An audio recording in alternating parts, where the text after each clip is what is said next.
अस्सलामुअलैकुम वरहमतुल्लाहि वबरकातुहू। अल्हम्दुलिल्लाह स्कॉलर्स शाहीन एकेडमी औरंगाबाद का बहुत ही बेहतरीन रिज़ल्ट आया, अल्लाह का शुक्र एहसान है। और हमारे साथ हमारी टॉपर्स दो मौजूद हैं यहाँ पर, माहीन और हफ्सा। तो मैं आप दोनों से पूछना चाहूँगी कि आपका स्कोर आप बताएं, ऑल इंडिया रैंक भी बताएं, and how you are feeling, और किस तरह आपका एक्सपीरियंस रहा शाहीन स्कॉलर्स में। अस्सलाम वालेकुम एवरीवन, मेरा नाम माहीन शेख है और मेरा नीट 2023 में 670 स्कोर आया है और AIR 2909। Assalamualaikum everybody. I am Hafsa Darbar. I scored 670 marks in my first attempt in NEET 2023.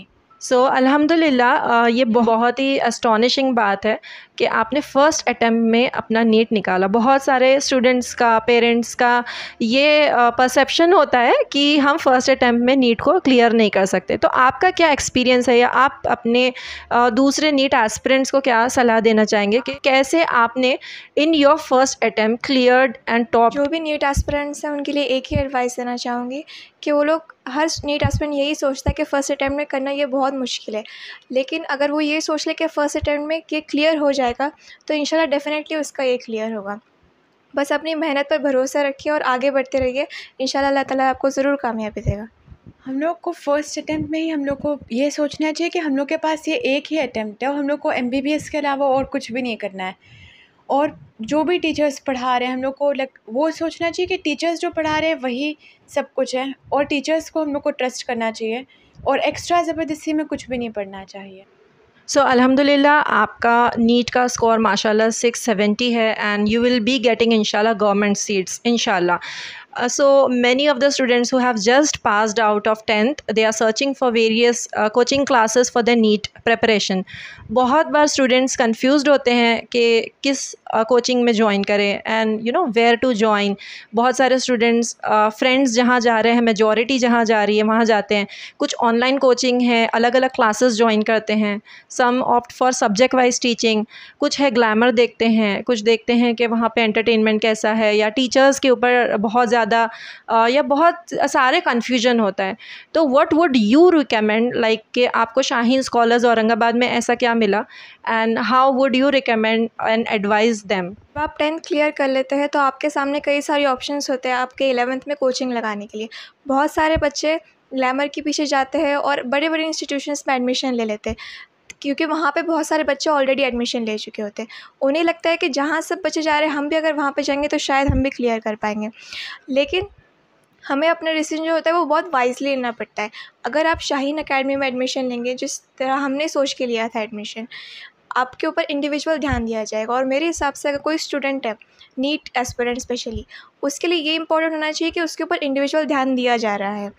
बहुत सारे इंस्टीट्यूशंस में बहुत सारे बच्चे होने की वजह से उन पर इंडिविजुअल ध्यान नहीं दिया जाता। यहाँ पे शायद आप पे इंडिविजुअल ध्यान दिया जाएगा, आप प्रोग्रेस करोगे, प्रोग्रेस का रिकॉर्ड भी रहेगा।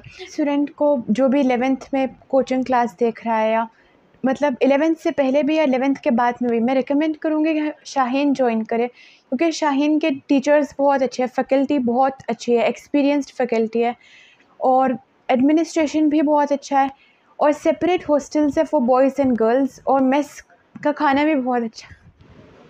So being a student at Shaheen scholars Aurangabad, आपको क्या एडेड एडवांटेज फील हुआ that you can stand apart from other coaching classes, या फिर एक नेशनल लेवल के ऊपर आपको एक एज मिला? पहले तो शाहीन के जो टीचर्स हैं बहुत एक्सपीरियंस्ड और एक्सपीरियंस है उनकी, इसकी वजह से हमें काफ़ी सारी चीज़ें सीखने को मिली और काफ़ी सारे एडवांटेजेस थे उसके। दूसरा पॉइंट ये कि शाहीन के जो टेस्ट होते थे वो हमेशा रेगुलर होते थे, मंडे टू मंडे हम लोग के टेस्ट रहते थे, और जितना भी हफ्ते में सिलेबस कवर हुआ था उसके ऊपर 70 मार्क्स का एक टेस्ट रहता था। हर महीने में ग्रांड टेस्ट रहता था जिसमें जो भी महीने का सिलेबस था वो पूरा उस टेस्ट में आया करता था। मॉक टेस्ट जो थे हमारे काफ़ी सारे हुए थे, जिसकी वजह से हमें एक्सपीरियंस आ चुका था कि नीट एग्ज़ाम कैसा होता है। हॉस्टल फैसिलिटीज़ हो, चाहे टीचर्स की फ़ैसिलिटीज़ हो, कोई भी फैसिलिटीज़ हो, उन्होंने हमें कभी कोई कमी नहीं करी फैसिलिटीज़ देने में। हम लोग के जो मॉक्स होते थे और वनडे और टेस्ट सारे हम लोग नेशनल लेवल पर थे, तो उससे हमको सिर्फ ऐसे नहीं रहता, हम लोग सिर्फ शाहीन में ही हम लोग लिख रहे हैं, तो हम लोग साथ को करो हम लोग, और मार्क्स अच्छा, रैंक अच्छा आ गया तो उससे बहुत ओवर एक्साइटेड होते हैं। लेकिन आप लोग और इन लेवल पर हम लोग वेट कर रहे हैं, तो वजह से हम लोग को पता है हम लोग एक्चुअली हम लोग की पोजीशन कहाँ पर है। और हमको यहाँ पर एक्स्ट्रा टेस्ट सीरीज़ भी दी गई थी शाहीन की तरफ से, जो भी ऑल इंडिया लेवल।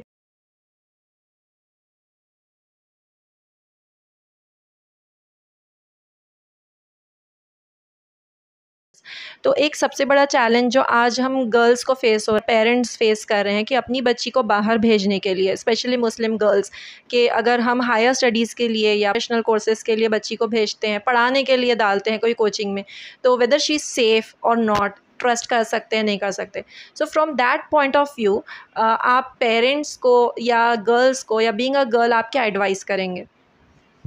मेरी जहाँ पर कोचेस में को एजुकेशन होता है वहाँ डिस्ट्रैक्शंस काफ़ी ज़्यादा रहे, लेकिन यहाँ पर शाहीन में हम लोग इसमें पार्टीशंस रहे, girls and boys separately, distraction नहीं रहता है।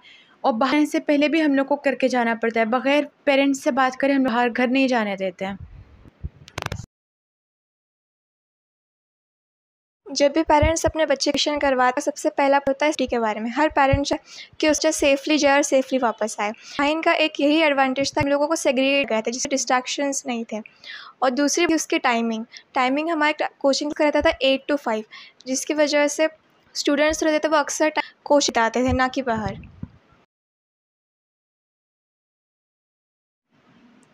So there is a personal question कि some of your memories, some of the good memories जो आपने स्कॉलर शाहीन औरंगाबाद में बिताया ये जो वक्त, और some of the worst experiences और memories जो आपने शेयर की, तो good and the bad ones, कुछ हमारे साथ, हमारे स्टूडेंट्स जो नीट एस्पिरेंट्स हैं उनके साथ शेयर करिए।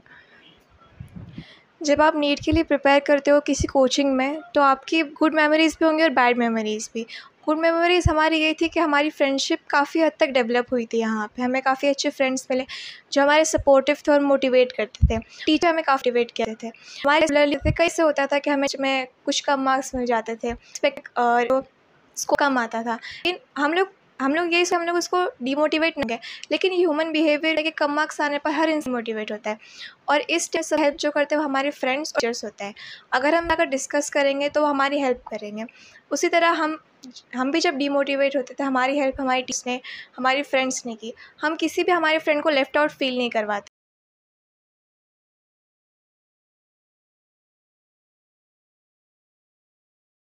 थे। अगर उसका कम स्कोर आया तो हम लोग उसको ये नहीं बताते थे कि तुम्हारा कम स्कोर आया है, उल्टा हम उसको मोटिवेट किया करते थे। और one of my best memories है यहाँ पर शाहीन में हम लोग के ग्रैंड टेस्ट के टॉपर्स को हमेशा प्राइज़ मिलता था। लाइक हम लोग को अक्सर प्राइज़ मिला है, तो बहुत अच्छी मेमोरीज़ में से है। और एंडिंग जो आखिरी के दिन थे वो टाइम पर हम लोग हॉस्टल में बैठ के पूरे फ्रेंड्स हम लोग सब बैठ के पढ़ाई करते थे, और उससे हम लोग काफ़ी दूसरों एक्सप्लेन करते थे और क्वेश्चन पूछते थे, तो उन लोग का पढ़ाई अच्छे से होती थी और हम भी करते अच्छे से। सो बेसिकली हम ये देखेंगे कि आप जब स्कॉलर में थे और किसी भी एक नीट एस्पिरेंट के लिए, जब कोई पर्सन 11th और 12th में नीट के लिए गो एनी चैलेंजेस, तो what do you are of your best challenges, आपने उसको कैसा ओवरकम? नीट के प्रिपरेशन चैलेंजेस तो कई होते हैं, जैसे कि मेरे सामने कुछ चैलेंजेस थे। फर्स्ट चैलेंज हुआ टाइम मैनेजमेंट। फिजिक्स के बायो में टाइम मैनेज नहीं कर पाती थी, कभी किसी सब्जेक्ट का टाइम चल जाता था जिससे उसका इफेक्ट टेस्ट में पड़ता था। लेकिन धीरे धीरे आप आपके ऑप्शन में कंटिन्यू करेंगे तब आपको चलेगा कि कहाँ पे टाइम डालना है, कहाँ पे आपको कि जो कॉन्सेप्ट है सॉन्ग करना है।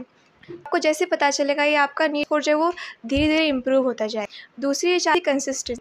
मार्क्स अगर आपके कंसिस्टेंट है तो वो डेवलप होंगे, प्रोग्रेस होंगे। अगर मार्क्स में आपकी कंसिस्टेंसी नहीं है तो फिर वो फाइनल रिजल्ट की ओर नहीं लेकर जाएगा।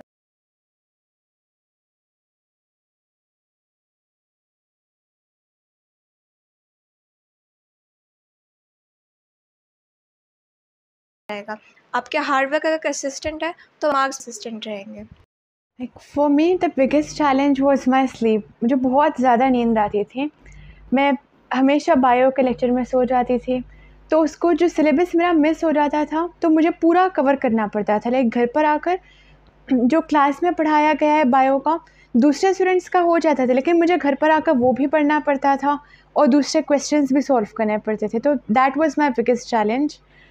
वाइल डूइंग नीट प्रिपरेशन कुछ हमारे स्टूडेंट्स ऐसे रहते हैं कि अक्सर स्टूडेंट्स को होता है कि कुछ सब्जेक्ट्स बहुत ईजी रहते हैं, like it's an easy game for them, और कुछ होते हैं जो बहुत डिफ़िकल्ट होते हैं। तो ये स्टडी करते वक्त समझ में नहीं आता है कि ईजी वालों पर फोकस करें to score out of marks, या फिर डिफ़िकल्ट वाले पर फोकस करें सो दैट हम वहाँ पर उसके ऊपर इन्वेस्ट करेंगे टाइम तो हमारा स्कोर वहाँ बढ़ेगा। यूजुअली होता है कि हार्ड सब्जेक्ट के ऊपर फोकस करने में इजी सब्जेक्ट को हम इजी ले लेते हैं एंड देन स्कोर हमारा नहीं आता। तो आपने किस तरह बैलेंस आउट किया? ये सबसे इजी सब्जेक्ट फ़िज़िक्स था हमेशा से। लाइक 11th स्टार्टिंग में डिफ़िकल्ट लगता था, लेकिन विथ टाइम फ़िज़िक्स का आसान लगने लगा। और सबसे मेरे लिए डिफ़िकल्ट सब्जेक्ट जो था मेरे लिए वो ऑर्गेनिक केमिस्ट्री था, स्पेशली 11th का पार्ट। तो हम लोग को स्टार्टिंग में कितना भी मतलब टेक्स्ट बुक पढ़ लूँ मैं या तो फिर क्वेश्चन सॉल्व करूँ, तो मुझे हमेशा मैं क्वेश्चंस बुक में भी मैं सॉल्व करती थी, मैं सारे क्वेश्चंस रॉन्ग सॉल्व करती थी। तो विथ टाइम और हम लोग सर से डाउट्स पूछते थे। मेरे डाउट्स सर से डाउट्स पूछने से ही मेरा ऑर्गेनिक स्ट्रॉन्ग हुआ है काफ़ी। लाइक हम लोग पूरा क्वेश्चन पेपर में इतने सारे सर से डाउट्स पूछ लेते थे, तो उसी से मेरा काफ़ी स्ट्रॉन्ग हुआ फिर आखिरी तक ऑर्गेनिक। मेरा जो स्ट्रॉन्ग सब्जेक्ट था स्टार्टिंग से फ़िज़िक्स था। ऐसा नहीं है कि बहुत इजी सब्जेक्ट होता है, कई सारे बच्चों को इससे प्रॉब्लम आती है, लेकिन मेरा फ़िज़िक्स थोड़ा स्ट्रॉन्गर साइड पे था। ऑन द कंट्रारी जो बायो था वो मेरा थोड़ा सा वीक था, क्योंकि बायो में जो काफ़ी सारे कॉन्सेप्ट्स होते हैं वो हमको याद करने पड़ते हैं। लेकिन मेरा ऐसा था कि मुझे याद चीज़ें जल्दी होती नहीं थी और एग्ज़ाम में टाइम पर याद नहीं आती थी। और बायो का सबसे बड़ा यही होता है कि अगर आपको एग्ज़ाम के टाइम पर वो चीज़ याद नहीं है तो आप कितना भी याद कर लो, अगर एग्ज़ाम के टाइम पर याद नहीं है तो फिर उसका कोई फ़ायदा नहीं है। फ़िज़िक्स ऑन द वे, अगर आपका कॉन्सेप्ट स्ट्रॉन्ग है तो आप उसे हर क्वेश्चन में अप्लाई कर सकते हैं। और केमिस्ट्री की अगर मैं बात करूँ तो केमिस्ट्री में ऑर्गेनिक थोड़ा टफ लेवल पे था। अगर आपकी 11th आपकी स्ट्रॉन्ग ऑर्गेनिक है केमिस्ट्री है, तभी आप 12th तक आगे बढ़ सकते हो, 12th की ऑर्गेनिक स्ट्रॉन्ग हो सकती है। बिना 11th क्लियर करे आप 12th पे आगे नहीं बढ़ सकते। नीट एस्पिरेंट्स के लिए सबसे डिफ़िकल्ट होता है वास्ट सिलेबस। एनसीईआरटी का जो सिलेबस है 11th प्लस 12th, और नीट को रिवाइज़ करना और पूरे के पूरे वास्ट सिलेबस को टेस्ट देना, ये सारी चीज़ें बहुत डिफ़िकल्ट जाती हैं। तो किस तरह यहाँ पर भी आपके पास क्लास में इसको कवर किया गया and how did you personally covered it up? NEET का सिलेबस देखा जाए तो काफ़ी एक्चुअली में काफ़ी वास्ट है। फ़िज़िक्स, केमिस्ट्री, बायोलॉजी, ये तीनों सब्जेक्ट के 11th और 12th चैप्टर्स बहुत सारे हैं। तो हमारा जो सिलेबस था वो दिसंबर एंड तक ख़त्म हो चुका था, 12th स्टैंडर्ड के दिसंबर एंड तक। और जैसे ही हमारा सिलेबस ख़त्म हुआ, जनवरी में हमारा एक रिवीजन हुआ था और फरवरी में बोर्ड्स की हमारी प्रैक्टिस हो रही थी। जैसे ही हमारे बोर्ड्स हो चुके थे, हमारा क्रैश कोर्स हुआ 15 डेज़ का, और उसके बाद से हमारे मॉक टेस्ट स्टार्ट हुए थे।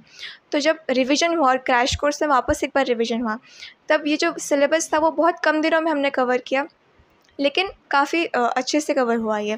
जितना 2 साल में आपको पढ़ना है, अगर आप जल्दी कवर कर लेंगे उसको, तो उतना ही आपको एग्ज़ाम में फ़ायदा होगा उसका। I am Mahin Shaikh, student from scholar Shaheen academy. I scored 670 out of 720 marks in NEET 2023 with an AIR of 2909. I would be very thankful to all the teachers, director of Shaheen Academy, who helped me a lot during this journey. I joined the Shaheen Academy for 2 years of course, 11th and 12th, and also best of luck for the future NEET aspirants. I am Hafsa Darbar. I scored 670 marks out of 720 in NEET 2023 in my first attempt.